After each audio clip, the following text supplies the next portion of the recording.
이 새벽에 주 앞에 나오신 분들을 진심으로 환영합니다. 찬송가 202장 찬양 드리겠습니다.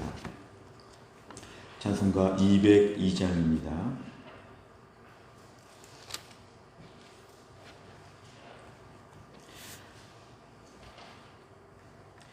202장 우리 1절과 마지막 절 2절만 드리겠습니다. 찬송가 202장 1절과 5절 우리 2절만 찬양 드리겠습니다. 하나님 아버지 주신 책은 귀하고 중하신 말씀일세. 기쁘고 반가운 말씀 중에 날 사랑한단 말 참 좋도다. 주께서 나를 사랑하니 즐겁도다. 주께서 나를 사랑하니 나는 참 기쁘다. 주 예수 날 사랑하시오니 마귀가 놀라서 물러가네. 주 나를 이렇게 사랑하니 그 사랑 어떻게 보답할까. 주께서 나를 사랑하니 즐겁도다. 주께서 나를 사랑하니 나는 참 기쁘다. 아멘. 하나님 말씀은 신명기 31장입니다. 신명기 31장 24절부터 29절까지입니다.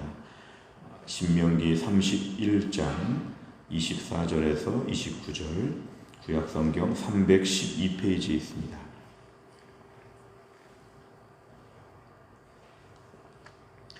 신명기 31장 24절부터 29절까지의 말씀을 저 한 절씩 교독하시겠습니다. 모세가 이 율법의 말씀을 다 책에 써서 마친 후에 모세가 여호와의 언약궤를 메는 레위 사람에게 명령하여 이르되 이 율법책을 가져다가 너희 하나님 여호와의 언약궤 곁에 두어 너희에게 증거가 되게 하라. 내가 너희의 반역함과 목이 곧은 것을 아나니 오늘 내가 살아서 너희와 함께 있어도 너희가 여호와를 거역하였거든 하물며 내가 죽은 후에 이르랴.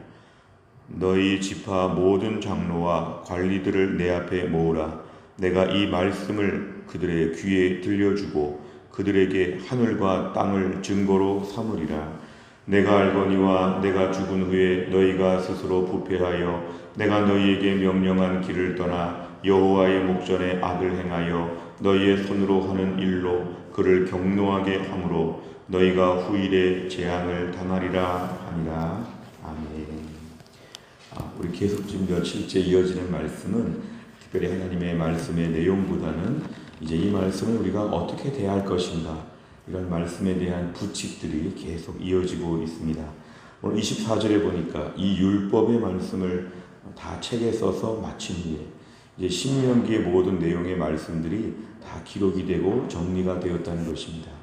우리가 흔히 신명기는 모세의 세 편의 설교라고 이렇게 우리가 알고 있는데 이제 마지막 설교 말씀이 다 글로 이렇게 설교집이 나와서 책으로 정리가 다 되게 되었습니다.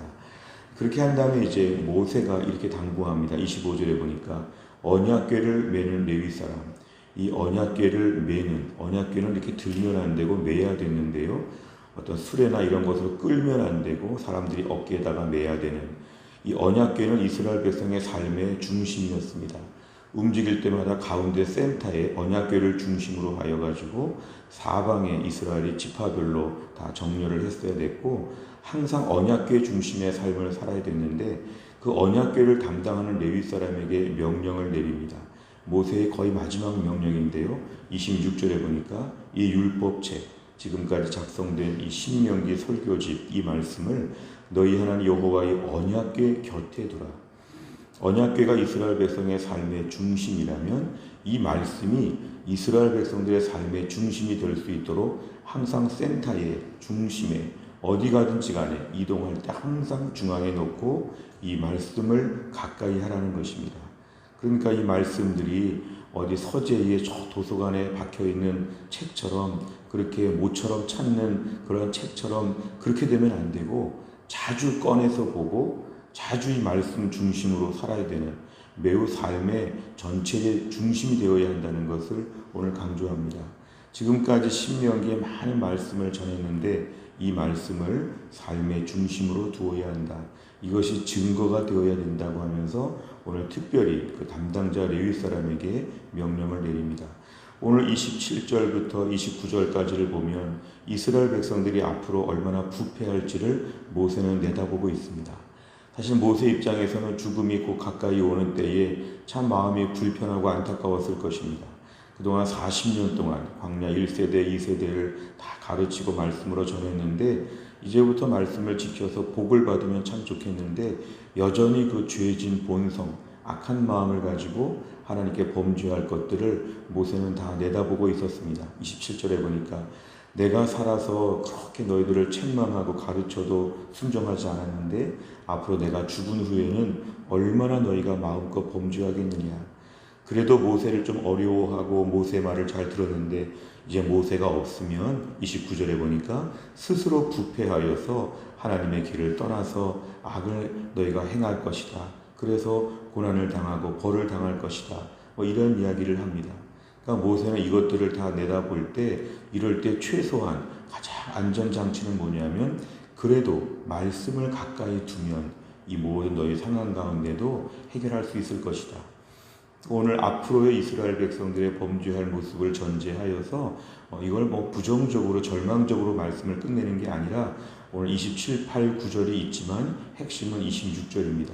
그러니까 이렇게 범죄할 것이니까 그래도 말씀을 가까이 하면 이 말씀이 너희의 삶을 교정하여 줄 것이다. 그러니까 너희에게 말씀이 정말 중요하다. 말씀이 꼭 필요하다. 말씀이 너희의 삶에 항상 센터가 되게 하라. 오늘 이렇게 당부하고 있는 것입니다. 내용 관찰을 보시면 첫째, 모세는 여호와의 언약궤를 매는 레위 사람에게 무엇을 명합니까? 26절에 보면은 이 율법책, 신명기의 모든 말씀들을 너희 하나님 여호와의 언약궤 곁에 두라 이렇게 얘기합니다. 그래서 말씀을 가까이 두라는 것입니다. 두 번째를 보면 모세는 백성의 어떤 모습 때문에 말씀을 그들의 귀에 들려주고자 합니까? 27, 8절을 보면 이스라엘 백성들의 특성은 이것인데요. 반역자, 항상 반역자, 쿠데타를 일으키는 하나님의 권위, 하나님의 통치가 싫고 내가 마음대로 하겠다고 하는 이러한 죄성이죠. 반역이라고 표현하는 것에 우리가 주목해야 됩니다. 지금 이미 세워져 있는 왕, 이미 세워져 있는 지도자를 거부하는 것입니다. 우주 만물의 통치자 하나님을 거역하는 것은 국가의 반역죄와 똑같고 목이 곧은 것, 목을 숙일 줄 모르고 고개를 숙이고 경배할 줄을 모르고 빳빳하게 고개를 드는 것. 왜 고개를 드냐 하면 자신이 최고이니까 자신의 밑에 있는 사람들 앞에서 꼿꼿하게 고개를 드는 것처럼 오늘 그렇게 된다는 것이죠. 이게 바로 이스라엘 백성들의 장차 모습이라는 것입니다. 세 번째로 보면 모세는 왜 율법책을 언약궤 곁에 두라고 명령합니까? 우리가 이제 언약궤에 대한 기본적인 이해가 언약궤는 이스라엘 백성의 삶의 중심이라는 것입니다. 항상 언약궤 중심으로 모이고 흩어지고 언약궤와 좀 거리가 떨어져 있어도 언약궤 쪽을 향하여 항상 기도하고 언약궤를 마음에 품어야 되기 때문에 삶의 중심에 말씀을 두라는 것입니다. 그냥 기본적으로 기복 종교처럼 복을 달라 이게 아니라 그냥 언약궤에서 복을 달라 하나님의 언약궤에 임재하셔서 복을 달라 이게 아니라 하나님의 말씀을 중요하게 생각하라. 이게 바로 하나님 말씀의 오늘 중요한 핵심이었습니다. 네 번째로 보면 모세가 율법책을 언약궤 곁에 두어 백성에게 증거가 되게 하라고 명하는 것을 보면 무엇을 느낍니까? 모세의 율법책이 삶의 중심에 위치하게 하나님이 이렇게 모세를 통해 말씀하셨는데요. 우리가 오늘날 우리의 삶을 보면 성경 말씀이 내 삶의 중심이 되고 있는가? 성경 말씀을 가까이 두고 있는가? 성경책을 자주 펼치고 있는가? 매일 말씀을 읽고 있는가? 매일 말씀 읽는 시간을 과감하게 투자할 수 있는가? 이런 것입니다. 요즘에 우리가 코로나 이후에 많은 분들이 신문이나 텔레비전, 영화 이런 것들 더 많이 집중한다고 하는데요. 오히려 성도들은 이 코로나 시대에 조용히 말씀 보는 훈련들을 하는 게 참 필요합니다. 단순화되는 게 코로나 시대의 우리의 삶의 모습이라면 많은 사람들이 그냥 집에서 넷플릭스나 보고 영화나 보고 하는 이러한 얘기들을 많이 하지만 성도들은 조용히 하나님 말씀을 꾸준히 읽어가는 것, 1년 동안 성경을 통독했다면 지금 사도행전 말씀을 꾸준히 봐나가는 것, 또 우리가 큐티하는 것, 설교 말씀 자주 듣는 것, 말씀과 관련된 것에 내가 얼마나 투자했는가, 하루 스케줄에 있어서 말씀이 계속 나에게 전달되고 있는가, 말씀이 새벽 배송처럼 내 심령에 매일 배송되고 있는가, 매일매일 유튜브에 있는 설교 말씀을 꾸준히 듣고 매일매일 말씀을 펼치는 것이 나에게 있는가, 이런 걸 돌아보라는 것입니다. 내 삶에 말씀이 중심이 되어야지만 우리가 코로나 때에 이길 수가 있습니다. 지금은 포탄이 날아오는 전쟁의 때처럼 영적으로 매우 황량합니다. 믿음이 별로 없는 자들은 다 믿음을 버리게 되고 또 믿음이 있던 분들도 다 믿음을 약화시키는 어려운 때이기 때문에 말씀이 매일매일 공급되어야 됩니다. 삶의 중심의 말씀이 더 많은 부분을 차지해야 됩니다. 그래서 우리가 오늘 네 번째 문제를 통해서 우리의 심령의 최근의 말씀에 대한 태도를 더욱더 돌아보는 것이 중요합니다. 마지막 다섯 번째, 나는 성경 통독, 큐티, 필사 등 말씀을 얼마나 자주 가까이 하고 있습니까? 말씀을 삶의 중심에 두고 이에 온전히 순종하기 위해 내가 결단할 일은 무엇입니까? 결국 하나님 말씀을 가까이 하는 것에 대한 새로운 결단이 필요합니다. 제가 지금 온라인 신방하면서 어떤 권사님께 말씀을 들으니까 눈이 침침해서 성경을 직접 볼 수가 없다. 그러면 우리가 휴대폰에 앱에 보면은 이렇게 말씀을 듣는 것도 있습니다. 그러니까 연세가 되시거나 눈이 약한 분들은 성경을 직접 읽을 수가 없다면 드라마 바이블이나 여러 성경의 이런 앱 같은 거 이런 것들을 활용해 가지고 말씀을 꾸준히 듣는 것도 참 필요합니다. 그러니까 방법을 다 동원하는 것이죠. 멀티미디어 방법도 다 동원하고 듣는 것도 다 동원하고 하여튼 최대한 최선을 다해서 말씀이 내 심령에 차곡차곡 쌓일 수 있도록 여기에 대해서 뭔가 방법을 가져야 한다는 것입니다. 왜냐하면 그렇지 않으면 다른 게 쌓여갑니다. 우리 심령은 뭐든지 쌓아갑니다. 텔레비전 뉴스, 드라마 이야기, 영화 이야기, 세상의 많은 패널들의 정치 이야기 이런 것들이 계속 기억나고 내 마음에 축적되어 가면 우리 심령이 이런 것으로 다 매몰된다는 것이죠. 내 심령에 말씀이 쌓여가지 않으면 세상적인 이야기, 불신자들의 말이 내 마음에 쌓여갑니다. 그러면 결정적일 때 가치 판단의 기준이 그런 것이 내 안에서 나온다는 것이죠. 하나님 오늘도 말씀이 쌓여져 가게 하여 주옵소서.